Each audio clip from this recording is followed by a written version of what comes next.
অবৈধভাবে জলাশয় দখল মানব না। চাঁদপুরের মতলব উত্তরের ফরাজিকান্দি ইউনিয়নের নিশানখোলা গ্রামের জলাশয় নিয়ে তীব্র বিতর্ক শুরু হয়েছে।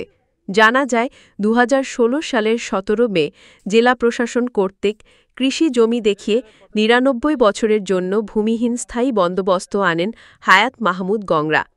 স্থানীয়দের অভিযোগ, একসময় নিজেদের পৈতৃক সম্পত্তি এখানে থাকলেও সরকারি প্রকল্পের কাজে জমি ছেড়ে দেন তারা। এরপর এই জমি কৃষি কাজে ব্যবহার করতে থাকেন জমির প্রাক্তন মালিকরা। বিগত সরকারের আমলে দলীয় প্রভাব খাটিয়ে তাদের বঞ্চিত করে অবৈধ ও অনৈতিক উপায়ে ৯৯ বছরের জন্য স্থায়ী বন্দোবস্ত এনে ব্যক্তিগতভাবে মাছ চাষ করতে থাকেন তারা। এমন অভিযোগ করে বর্তমানে পূর্বের এই অনৈতিক বন্দোবস্ত বাতিলের দাবি জানিয়েছেন ভুক্তভোগীরা। প্রায় ৪০০-৫০০ মন ধান উড়াতাম এখান থেকে।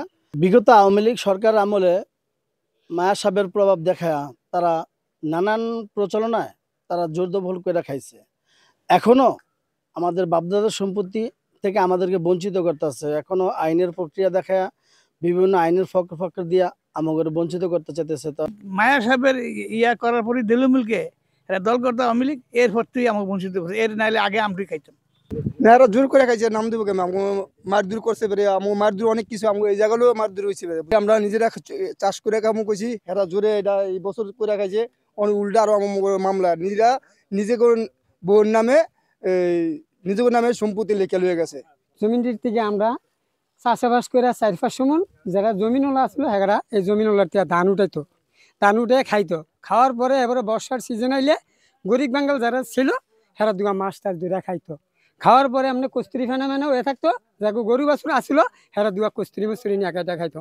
তো এবারে এই পর থেকে আওয়ামী লীগ আমাদের আইলো, আওয়ার পর থেকে হেরা জোর জবস্ত করে আমাদের মারধর করে আমাদের জায়গা জমিন যা আছে হেরা নিয়ে গেছে। দেলু মালিকের বাড়ি ৯ নং জহিরাবাজ, হ্যাঁ ডোনার দিতে আছে। আমাকে ১২ নং যারা আওয়ামী লীগ করে হেরা এই কাজটা করতে আছে। হ্যার বাড়ি হয়েছে ৯ নং জহিরাবাজ। সে কি করে আমাদের ১২ নং ফরাজিকান্দির জমিন কি করে সেরা নেয়?